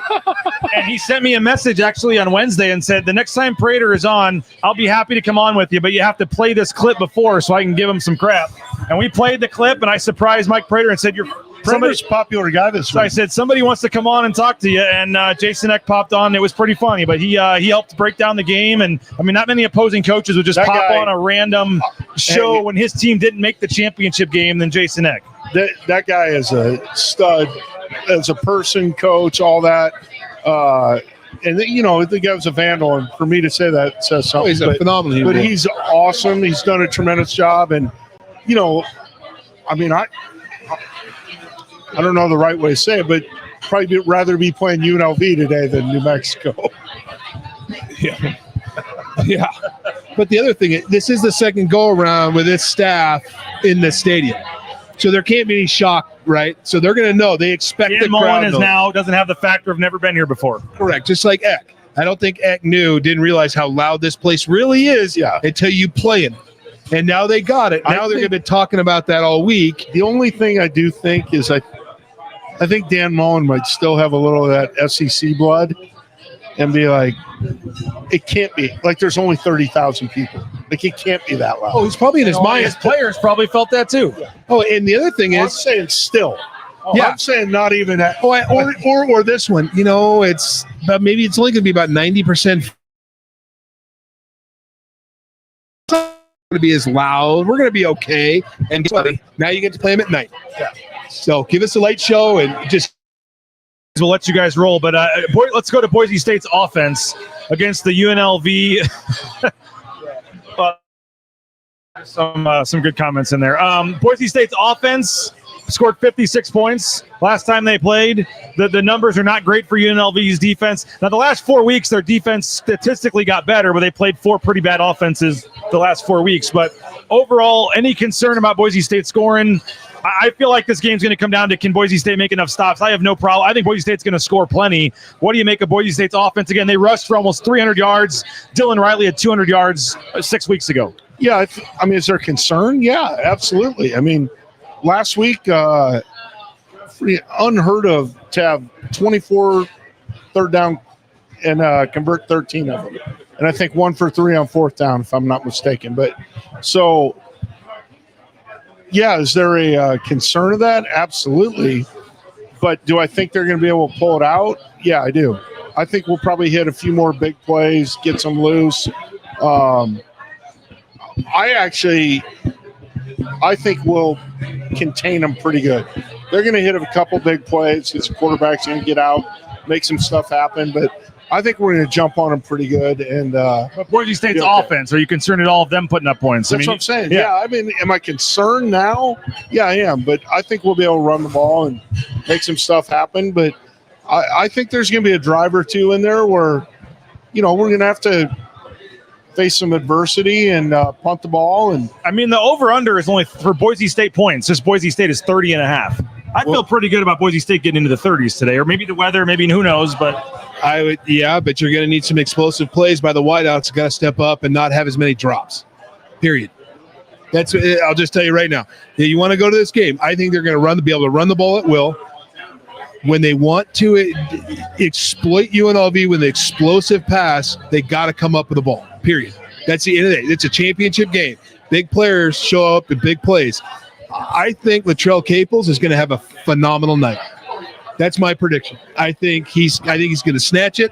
He's going to have a great game, but you better not drop balls. And that's been an issue. Yeah. And not as much for him as Chris Marshall and Bates and some of the other guys, right? Yeah. And I think the other thing is, let's not. The tight ends have played some big time last week. Big time plays. Big time Matt plays. Lauder touchdown today is my one of my predictions. Well, now they got the other kid, Wagner. Thank you. I mean, he had a big game, so you better snatch that ball out of the air, and that has to happen for them to win this game. I'm with BJ. I think Matt Lauder probably has a pretty good game today. In terms of receiving numbers, I know he'll have a great job blocking. Somebody asked some dark horses for MVP. I got Bone Phelps on defense. That guy's been playing his ass off. It's been a lot of fun to watch coming on. And I'm going to go Chase Pendry on offense. Dark horses. It's easy to pick Maddox Madsen. We talk about the drops from the receivers. The next ball that Chase Pendry drops might be his first. That guy is he had some huge third down catches in that last game. No, I agree. The guy's making plays everywhere, and I think the big third down conversions last week with Utah State had even the one that he didn't get that was thrown in was a clear PI. We had some rough officiating last week. I'll just leave it at that, but it was ass. There it is. They only took an hour and 8 minutes. They missed 2 targeting calls. Well, the pick 6 got negated by the it was complete dog shit. Yeah. Sorry. I'm just stating the obvious. No, at some point, I'm waiting for the NCAA to actually disclose officials grades like MLB does. They should. Something like that. It's not the officials' job to take the game away from the players that have worked so hard. Don't let that happen tonight. That ain't fair. All right, so with that said, I'm not saying there's conspiracies. I'm not saying whatever. But would you guys, not even thinking about reffing whatever, just objectively, would the Mountain West prefer UNLV win this game tonight? No, because they're both leaving. No, UNLV is staying. Sorry. Yes. And UNLV has a better chance at the play. No, James Madison's a 23-point favorite. They're not going to lose tonight. But if somehow they did, UNLV would actually have a chance at the playoff. But there were times where we felt like we had the shoe in for the playoff, and we're like, you called what? I mean, so I'm not saying that, and maybe you guys know better than me if they actually do go tell a reffing crew, this team, any 50-50 call, give it to this team. But on the surface, I don't think those guys are smart enough to make that call. I understand in the moment. that, but I'm just saying on the surface, if you ask Gloria Navarez right now, the team that's staying, the team that you paid all this bonus money to anchor your conference moving forward, UNLV kept this conference together, Brad. If UNLV would have left, there may not be a Mountain West, to be completely honest. They gave them $20 million, got them to stay. They're now kind of the face of this new Mountain West going forward. You can't tell me Gloria Navarez would rather be handing the trophy to Spencer Danielson on their way out the door than to crown, the Mountain West is going to be just fine. UNLV, staying here. Different conference, I know. But if you've seen the officiating in the SEC the past 2 weeks, it's really bad to the teams that don't have a shot to the playoff. I'm just it's a conspiracy in me. Bet your sweet ass I think they'd love to have that championship go to them, but they're not. I agree. If you want to answer your question, yeah, I do. I think if it's a bad call last week, if it's the same officiating crew, they should be fired, put on a plane, and bring some other crew back before kickoff. The ironic thing is the crew, at least the referee, I don't know about the whole crew, but the referee from the game last Saturday at Utah State was the referee of last year's Mountain West Championship game. Yeah. No, the guy, he's a good guy. The head guy doesn't have any calls. Yeah, I mean, he can't. It's not him. It's a surrounding cast. The championship game, is that an all-star group or is that one crew for the championship game? Should be a crew. Yeah, not an all-star. I have no idea. And it is the same. They're with the Big 12, I believe, in terms of the officiating. So you would think if there's one Big 12 game, like you should theoretically get the second best crew from the Big 12 and the Mountain West combined. So you might get a crew you haven't even had this year because they've been doing Big 12 games. That's probably accurate. But they probably had everybody at some point. I mean, there's only 8 or 10 crews. So Bull gets 2 sacks. Kaywood keeps Calandria in the pocket is the prediction there from someone. Yeah. Any other, before we let you go, final thoughts, score prediction, just any, what do you guys, any final thoughts here? Is going for 3 straight, going for 10 in a row. The LA Bowl guy, the LA Bowl would be so nice. Get the season over with next Saturday. And maybe getting it over with is not the right word, but players, I was thinking not coaches, that, but I was thinking, you can't tell me the coaching staff and these players want to have to stick around and have a post-Christmas bowl game. You want to get to the LA Bowl. I was just going to phrase that in a different way, like, hey, have a longer break. Move on to the portal. Everything else you got to get ready for as a coaching staff. Have Christmas with your family. Like, it just sets up perfectly. You go right into another game week next week in the LA Bowl. You get it done on the 13th. I mean, you as coaches, right? You want to get, again, a pre-Christmas bowl and get a little more of a break with your family. Don't sign me up for a good time. Day's already over. Don't you go threatening me with a good time. I have a question that I'm not sure the answer to. Is Max Stieg out the first half or? He's good. Okay. It happened in the first half, so you're out the rest of the game and you're good. Yeah. So I like that prediction. 2 sacks. Any score? What are you thinking? Close game, blowout? What score prediction? Sorry, final keys, final thoughts, score prediction. 42-17. Okay. And I just think it's the team that could settle in the fastest, and UNLV will be jacked up, right? They're going to prove a point. That means nothing for the next 5 minutes. Who can settle down this game the fastest? Just third down is going to be huge, right? And then, as always, I'll say this right now: you better not settle for field goals, because the edge is going to go to the other team. Yeah, I got 38-17. So we're right. Do you think this is going to be particularly close? No, I think we're going to run the ball and hit some shots early. I think UNLV's going to. I think this is going to be an interesting game for quarter. I think this Boise State team's got a chip on their shoulder. Well, hey, if they could. Utah State almost beat UNLV, right? Really should have. Missed a couple chip shot field goals, and Utah State has continued to get better. UNLV has not played an overly rough schedule here the last few weeks. They're 102nd. I'm saying Utah State might have been the last tough team they played. Is that fair?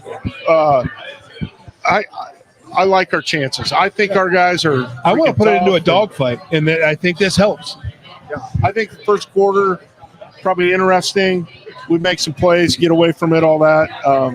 I'm excited. Yeah, I'm excited. Well, appreciate you guys. Nathan Carroll's going to come in. We'll change the set. We have part 2 of our pregame show here.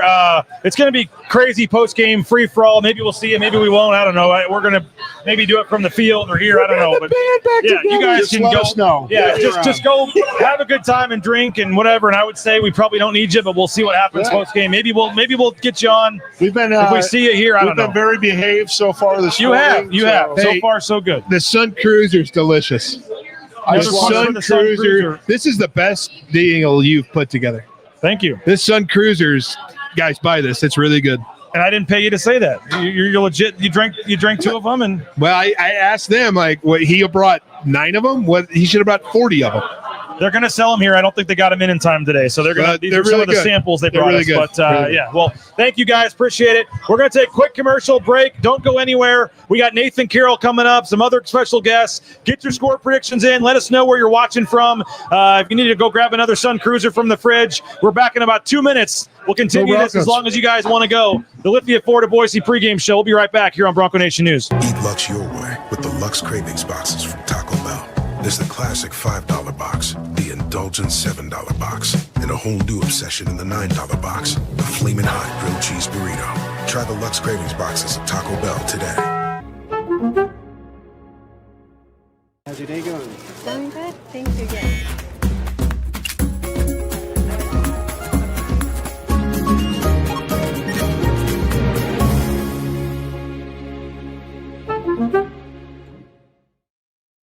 Check out the all-new Blue and Orange store at the Boise State Hall of Fame. The Blue and Orange store has your best game day gear. We're talking jerseys, hats, bumper stickers, car flags, more than 4,000 hats on the hat wall. If you want the best Boise State gear, make sure you check out the Blue and Orange store online at theblueandorangestore.com or the all-new Blue and Orange store down at the Boise State Allen Noble Hall of Fame.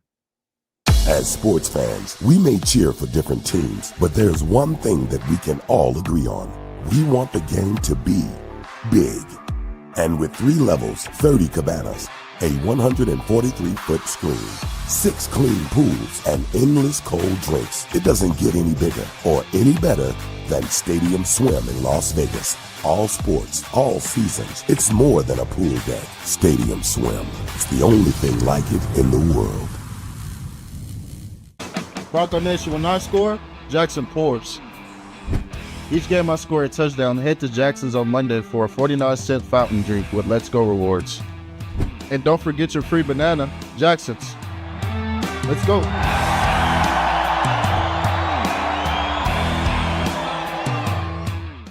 It's the all-wheel drive event at Lithia Ford of Boise. From hunting trips to ski trips to trips to Grandma's house. Nobody does AWD like LFB, Lithia Ford of Boise, where Ford begins in Idaho. Find your sun with Sun Cruiser Vodka Iced Tea. Made with real iced tea and real vodka. Cold, refreshing, and made for moments like these all year long. Let the good times cruise with Sun Cruiser. When I want Boise State to win, I trust Coach Rice to lead the Broncos to victory. And when I want the best painting and garage floor coating, I trust rowpaint.com to get that job done right.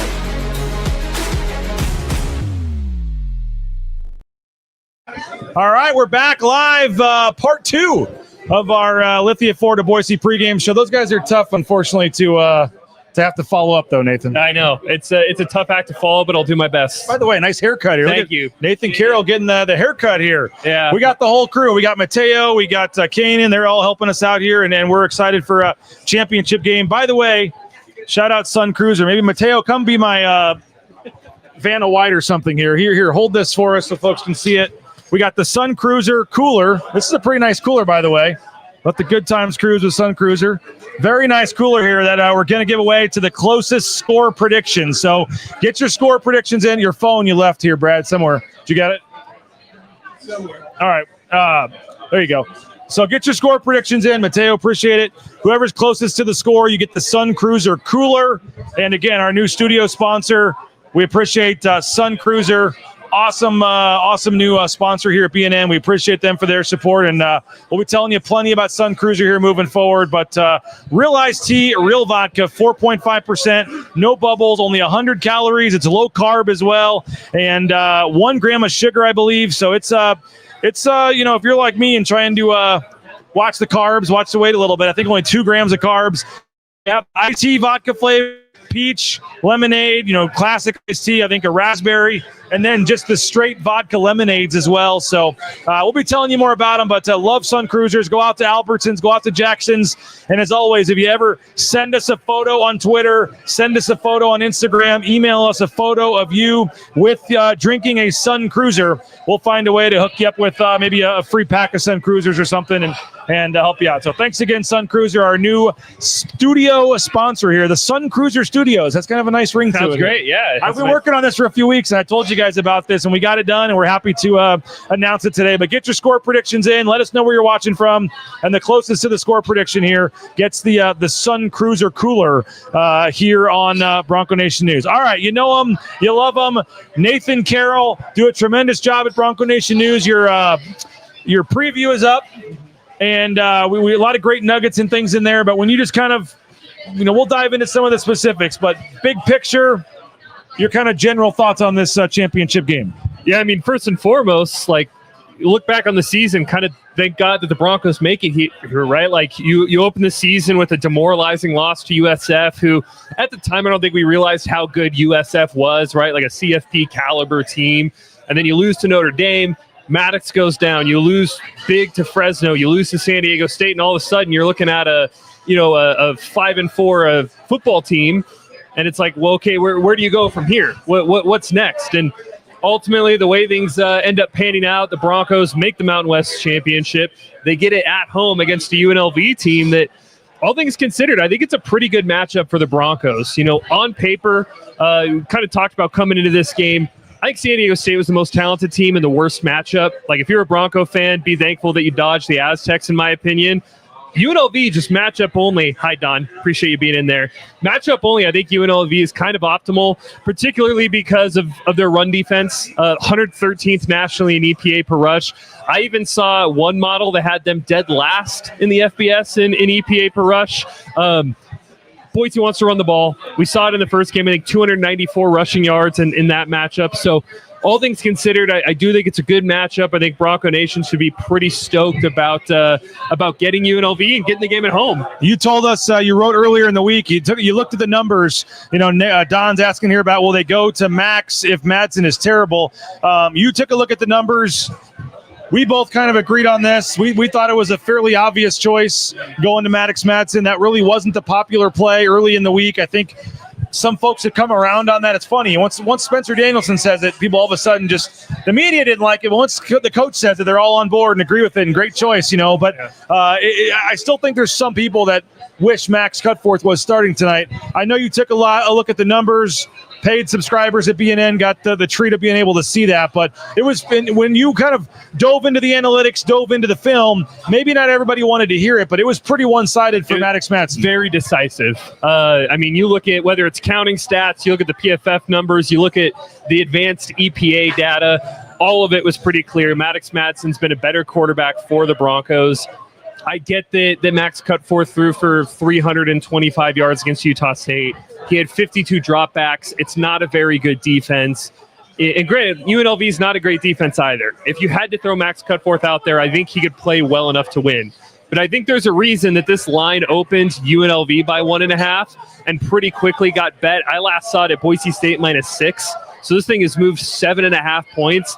I think that gives you a little bit of an idea how much Maddox Madsen's worth over Max Cutforth.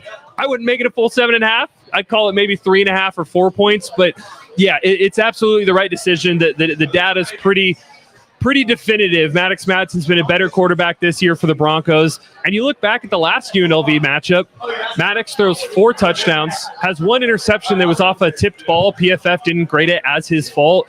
Earned an 80, I think it was an 86.1 PFF grade, second highest of the year. Like, Maddox Madsen absolutely diced up UNLV in the first game. I get he didn't look great against Nevada. I get he was really bad against Notre Dame. I saw some people in our BNN message boards, which get in the message boards, comes talk and hang out. We've been in there all week chatting with you guys. Some people saying, well, the ceiling's higher on Cutforth.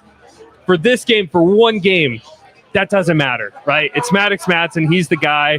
So, yeah, I think absolutely Spencer made the right decision. And it's funny, I had prepped the article, and I was like, all right, hey, I got it ready to go. You're like, well, wait until Spencer's press conference because he might just say Maddox is the guy. And sure enough, Maddox says he's the guy. Change a couple sentences, change the headline to say, hey, Spencer said it's Maddox. Absolutely the right decision. Robbie Robinson is asking if the cooler, and by the way, Robbie, thanks for coming this morning. He brought some toys over to Lithia Ford of Boise for our morning show, and he was rewarded with a $25 gift card to the James for bringing a toy up there to Lithia Ford of Boise. So appreciate you, Robbie. He's asking if the cooler has drinks in it. And just to be 100% transparent, it did. And they're now pretty much gone. There were a few drinks. The James, our great partner here, agreed to start serving Sun Cruiser now that we have the deal. They were supposed to be in today. Something happened. They didn't quite get in time. They will serve Sun Cruisers here at the James. They didn't get them in time, but I told our new partners and friends at Sun Cruiser that we'd have some on the dais here. And so there were some in here. Not anymore. If you win the cooler, maybe we'll buy a couple 4-packs and throw them in there. But this is a pretty nice. That's a very nice cooler. I know. Does my score prediction count? Am I eligible? I mean, Kanan was already asking if his counted. So I mean, yours may it may have to. We'll see. But what did you make of Spencer? By the way, we are at the James. This is the Lithia Florida Boise pregame show. Thank you. He's Nathan. I'm BJ. Pregame coverage here and getting set for the Mountain West Championship game. Hit that subscribe button. Hit that like button at the bottom of the screen. If you're watching on YouTube, we've got well over 200 people, I believe, 240 of you watching just on YouTube right now. So hit that subscribe button, that like button. We appreciate you for doing that. If you're watching on Facebook, which a lot of you are, also Twitter, X, come on over to the YouTube channel. That's kind of the more fun way to do it and hang out with, the folks here. By the way, yes, do those have alcohol in them? Yes, 4.5%. 4.5. And which I love. We had them at my 40th birthday party. I don't know if you had one there or not, but they're kind of low alcohol, not too high, like a Truly or something where it's like maybe super high and it's gonna. But you can sip on this. A great, just kind of day drinking, golf drinking, football watching kind of beverage. They have, this is just the straight lemonade vodka, by the way. They have different options. I like the strawberry lemonade. That's my favorite. Strawberry lemonade. This is just a vodka lemonade, strawberry lemonade. Yeah. They've got pink lemonade, regular lemonade, but then they have their line of the iced tea vodkas as well. And those are also tremendous. So if you like tea and vodka, go check them out. Again, they're going to have them here at the James. They have them at Albertsons. They have them at Jackson's. They're a pretty new product. They're going to keep having more and more. But please, not only go try it, take a picture of yourself trying it, and we'll enter you in a drawing or something at some point to win a prize. But back to Maddox Madsen. Were you at all surprised that Spencer Danielson came right out and announced it and didn't make UNLV? He said, hey, I don't want my team here in the speculation all week. I don't want guys like BJ and Prater, all week. And who's it going to be? Who should it be? Like, he ended that debate on Monday. And I think that has quieted a little bit. Bronco Nation, like, they're now all behind Maddox. Yeah. And he's our guy, and we're going to roll with him.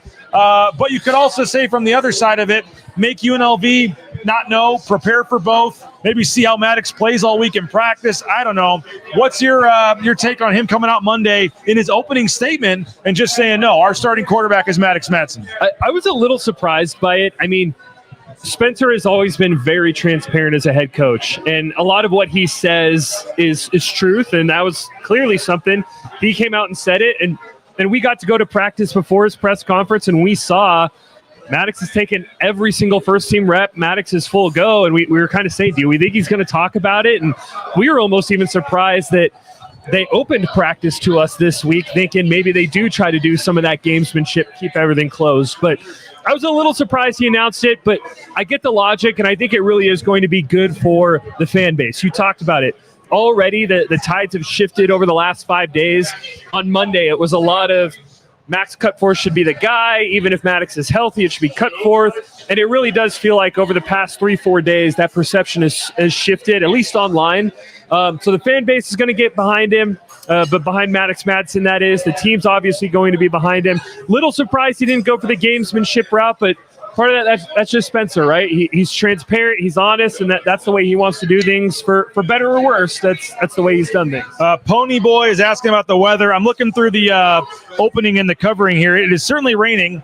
It looks like downtown Seattle right now. Yeah, I mean, it doesn't look like it's not maybe as hard as like the San Diego State game where it was a monsoon, but it's it's clearly we'll just call a steady light rain. Yeah, and I've seen some reports that rain's supposed to pass by halftime. So. They said just before 6, maybe. Yeah, there you go. So, I've seen that like rain early, but maybe stops a little bit. But we'll be up in the box. We don't have to worry about that. Yeah, I said on Twitter that I bought 10 tickets for my kids and their friends and everybody to come down to the game. And our friend Maggie O'Mara from Channel 7 said, hey, Dad of the Year. And I said, no, I'm going to be in the warm box. Mom of the Year. My wife's the one that's got to sit out there with them. So they're on their way down right now. So they're the ones that have the trash bags ready to go for ponchos and everything else. We'll be in the nice warm box. But my rule up there. The window has to be Window's open. gotta be open. Maybe only 6 inches. I don't care, but I need the window open. I need to feel the crowd, feel the energy. I'm just fine. I'd rather freeze my, whatever off than feel like I'm in a library there with the window down. So I will be once again asking folks to if we can raise the window a little bit, and nobody else wants to. I'm usually fighting for it, or I get made fun of by folks, but I'll try again. Even like 6 to 8 inches. I'll be with you. Like, it's the difference in having them closed and open is you can't hear the crowd when it's closed. You don't feel the game. I will say I've gotten very lucky. A little bit of behind the scenes. I go to some games kind of like as a fan, go with the family, and I go to some games as media. The 2 games I've gone to as media now are this game and the New Mexico game, both games that we've got quite the rainstorm in. So if it's sunny out, catch me in the stands, hanging out with the family. But if it's raining, apparently I'll be in the box. Or maybe me being in the box is what's caused the rain to come. In which case, It'll be our first game this season with you and Chris and me all in the box together here. So whole crew. We kind of rotated it. Some games you had it, some games Chris had it, but we both you guys got approved, and we're all 3 of us are going to be sitting there front row. So that'll be fun. Yeah, it'll be fun. And look, get to do it for the championship game.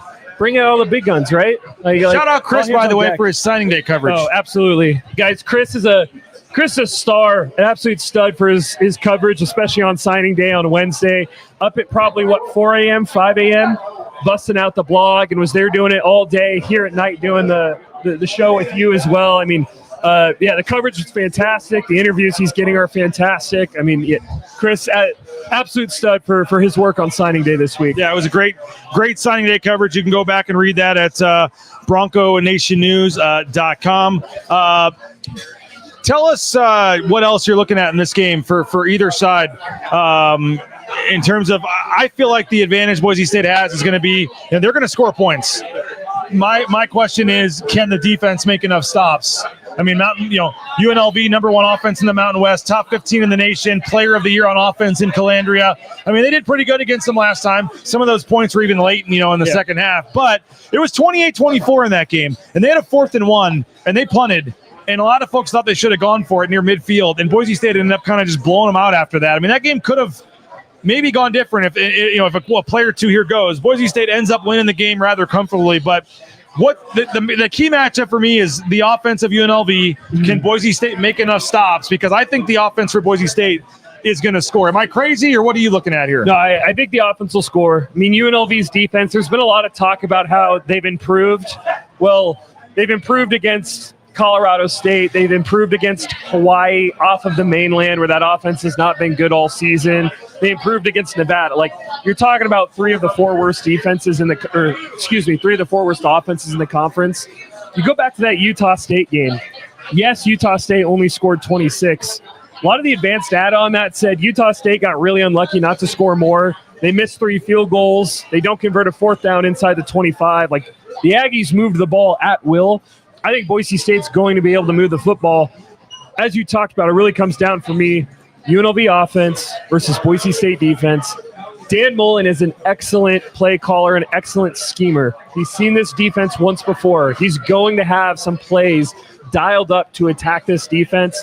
I think UNLV is going to put up points. I think Boise's going to put up points. I think that's why, despite the rain, you've seen that total continue to creep up. It's up at 59.5 last I saw it. So I'm with you. I think that's the key matchup. And I think it's really going to come down to Boise State get stops in the red zone. They've struggled at it this year. One of the, I believe, bottom 30 nationally in points per quality drive. Conversely, UNLV top 20 in points per quality drive. When UNLV gets into the red zone, they get touchdowns. Boise State, they've struggled with it this year. We saw it against Utah State last week. The 2 big penalties to take away turnovers. 3 plays later, combined 14 points on those 2 plays. I think the Boise State's defense got to bow up, got to force field goals or get turnovers when UNLV crosses the 50. Again, get your score predictions in. If you want to win this Sun Cruiser cooler here, let the Good Times Cruise at Sun Cruiser, our new studio sponsor here at BNN.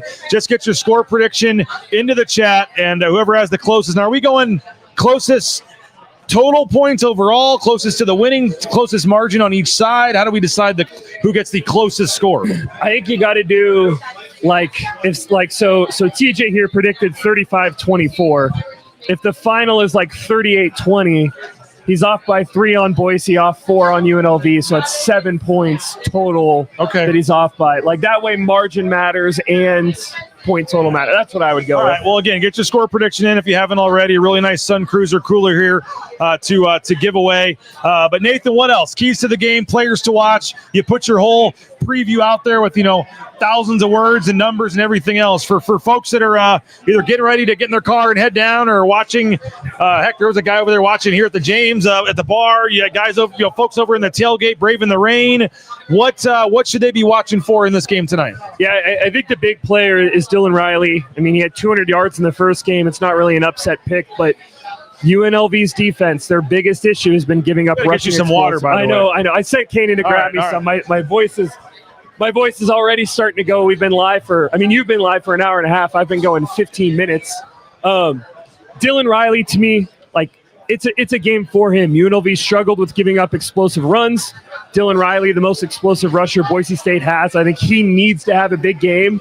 If UNLV holds Dylan Riley under 80 yards, I think they have a very good chance to win this football game. On the defensive side of the ball, I think all eyes are going to be on Sherrod Smith and Demetrius Freeney. Those two guys filling in from Amarion McCoy. Obviously, McCoy came up massive last game with a pick 6 against UNLV. Smith and Freeney have played well so far, but Utah State and Colorado State. There's your water. Not quite UNLV's passing offense. Billy Rules is asking if we already talked about the CFP odds, any wild scenarios where we sneak in. Now, JMU is playing tonight also, but they're a 23-point favorite. I just don't see them losing.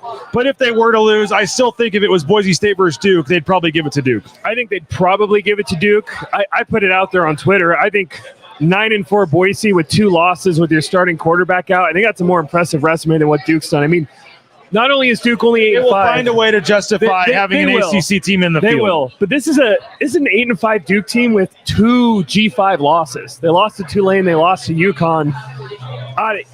And I get it. I'm a Boise State alumni. I have my biases. I don't think it's a very good resume. But I would say if JMU loses, if Duke wins, give it a 2% chance at Boise State that they can get a CFP bid, which I think you want the CFP bid, but also, do you want to go be a 21-point dog heading down to Georgia or Texas Tech or wherever that game is? I mean, objectively, it's a good thing, yes, but also,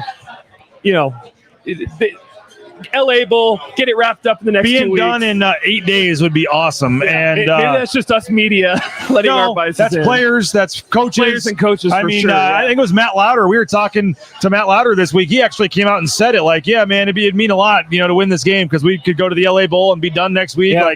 They're thinking about it. They don't want to. Those seniors that are going out, you want to cherish every moment, whatever, but you don't want to stick around and miss Christmas with your family to have to go play in the Arizona Bowl or something you want either the Frisco Bowl or one of these, first responder bowl. You want to just win this game tonight, go to the LA Bowl, and I saw Arizona State as a possible opponent. That'd be quite the match. I mean, there's a possibility. I mean, that's the other problem with some of those other bowls. You're playing a bad Boston College team. You're playing some of these North Texas they've had to play in some of these bowl games. You're going to get at least somewhat of a name opponent in the LA Bowl. Yeah, I've seen Arizona State or Washington, or it sounds like are the 2 likeliest for that LA Bowl. And now, look, there's been a lot of talk about Spencer Danielson hasn't beaten a P4 team as a head coach, and I think it's mostly bad luck, right? You play a top 10 Notre Dame. Oregon was the number 1 team in the country at the end of the year last year. You get UCLA with your 3rd-string quarterback.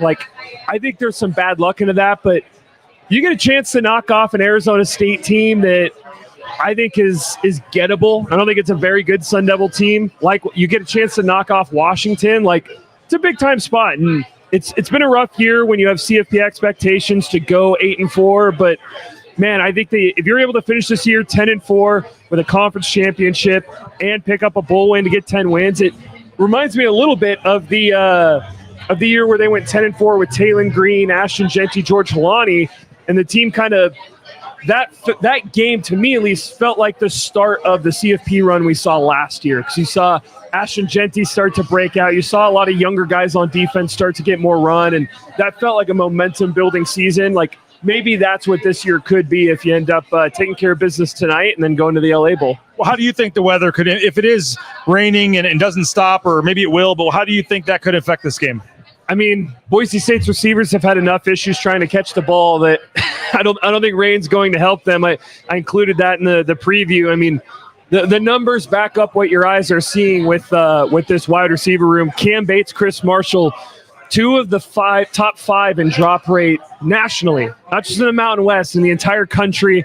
It's been an issue all season. If there's rain, I think Boise State receivers, can they catch the ball? Can they hold on to it? But on the flip side of that, like, generally, I feel like that helps the team who's looking to run the ball. When there's rain on the ground, like, that helps the offense. You're trying to go forward, a little harder to go side to side. So I think it may hurt the Boise State receiving room, but probably helps them in the running game. And at the end of the day, we saw last year the snow and the cold affected UNLV in that Mountain West championship. Absolutely it did. I mean, you saw Haj Malik Williams fumbling snaps. You saw guys just getting hit and losing the ball. I thought last year's game, given the conditions and the crowd, was like a 5-point, 6-point home field advantage. How many times has UNLV played in the rain this year? I think they got a game in Wyoming, but other than that, you play in Las Vegas, you're in a dome. It's hard to simulate these conditions, so I think advantage Boise State with the weather. Hey, shout out to some of our sponsors. You see them at the bottom of the screen here. Signature Roofing, appreciate them for their support online at mysignatureroofing.com. You can leave us a voicemail. We'll try to play that postgame on the Signature Roofing voice inbox, speakpipe.com/PNN. Transportation Compliance Service. You want to get into the trucking industry, they can help you out at TCS, transcomservice.com. Of course, Matt Boucher, Boucher Real Estate, #1 ranked realtor in the Treasure Valley. Matt Boucher and Boucher Real Estate. Ridley's Family Markets, shopridleys.com. Download that Skip app. Good savings at the 40% off of the checkout line. And, of course, Snake River Pool and Spa, patio and game. Whether it's a spa, maybe a sauna, pool table, dartboard, they got you covered. Online, Snake River Pool and Spa, patio and game. I know your voice is going. We've been on for an hour 40. We need to get over there and get set up.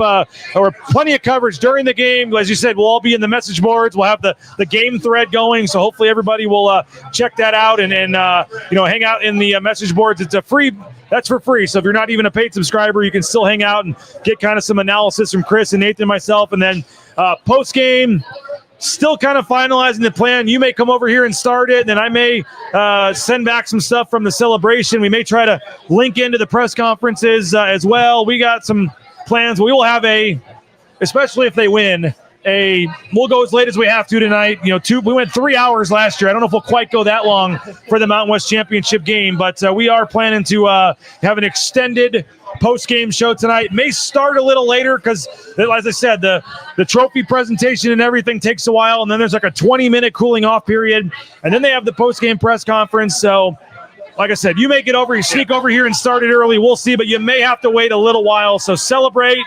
Get the kids to bed, have an extra beverage. We will be on at some point, and we'll go as late as we have to with a full, long Jackson's postgame show for here at the James. But final thing, man, just your final thoughts, your keys, and how do you see this game playing out? Yeah, I think hit on most of the keys. Whenever we're in a championship game like this, I always look for who's the guy who comes out of nowhere and has a massive game. I'm a Seahawk fan. For me, Malcolm Butler, who no one had ever heard of, having the biggest interception in NFL history is ingrained in my brain. Put out an article with 5 very under-the-radar guys who could have an impact today. Talked about Roman Kaywood, who's a little bit less under the radar, but he's been really coming on as of late. PFF's #1 player on Boise State's defense, their highest graded player. Talked a little bit about Demetrius Freeney. Sherrod Smith had his moment last week. Demetrius Freeney's played pretty well too. Can he step up and have a big game tonight? But I'm looking at Malik Sherrod. This staff brought in Malik Sherrod above all else to be a returner for this team. I think when they signed him, the thought process was, hey, he's going to shore up the return game for us. And then, he's a pretty good receiver and a pretty good back. We'll find a way to utilize him within the offense. We have not seen a big special teams play from Malik Sherrod all season long. I'm looking at the special teams this week. Can Malik Sherrod get a big return touchdown? Is there another fake punt in play? We saw that in the first game against UNLV. I think whoever gets the big play on special teams ultimately probably wins this game. My score predictions, 36-27. I think both teams are going to be able to put up some points. I think Boise State able to run the ball. UNLV, they'll get their shot plays. They'll dial some stuff up, but ultimately, I think the Broncos force 1 or 2 turnovers, make 1 or 2 special teams play, and come away with a win. I got 42-30. I don't know how they get to that point, but I got 42-30. I think this game is kind of close and scary for a while, but I think Boise State wears them down, runs the football, comes up with a key turnover at a key time. I got 42-20, and we're going to be celebrating, and fans will be drinking, partying, whatever, a Mountain West championship, a third straight. Sounds like they may let fans on the blue because they do that for pretty much any championship, but hoping not to go for all the way for the goalposts again. Last year, the goalpost made sense because you had clinched a CFP berth and a bye. You were in the quarterfinals. This is still an 8-4 team. I don't know about tearing down goalposts for 9-4 seasons. I mean, how many times has Bronco Nation said this season's a disappointment? I think it's hard to say this season's disappointing and then go tear down a goalpost and throw it in the river. That's my view on it, but maybe I'm wrong on that. Yeah, no doubt about it, and should be a lot of fun. Looking forward to it. Again, Boise State, UNLV, coming up here in about an hour and 15 minutes over on Bronco Nation News, and we appreciate all of them for all the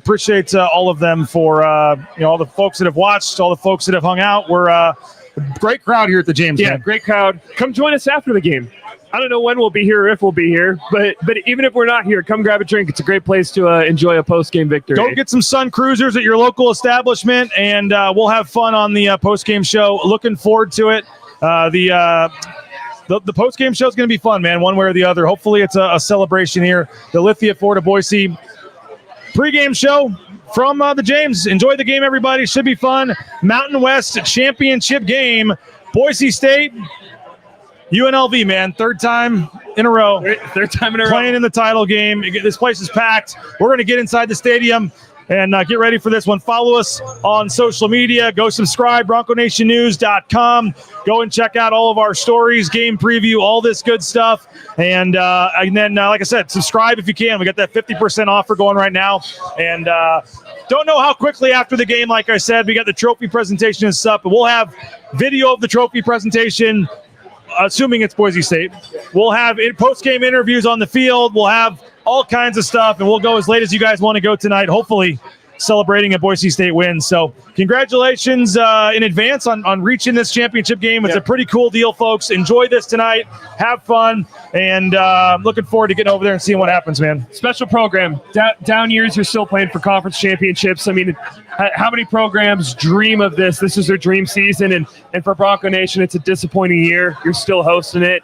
Enjoy it, Bronco Nation. I know it's raining. Enjoy it. Have some fun. We'll see you at the postgame show. All right, go get another Sun Cruiser. Come get a James burger here, some pizza, and we'll talk to you from inside the stadium here shortly. Boise State, UNLV, that'll do it. Hour and 47 minutes on the Lithia Florida Boise pregame show from the Sun Cruiser Studios here at the James Kitchen and Bar. He's Nathan Carroll, Kanan Rogers, Mateo, everybody, Brad, Kent. We appreciate everybody for hanging out, and hope you guys enjoy the game, and we'll talk to you soon. Bronco Nation News Live, the Lithia Florida Boise pregame show, BroncoNationNews.com.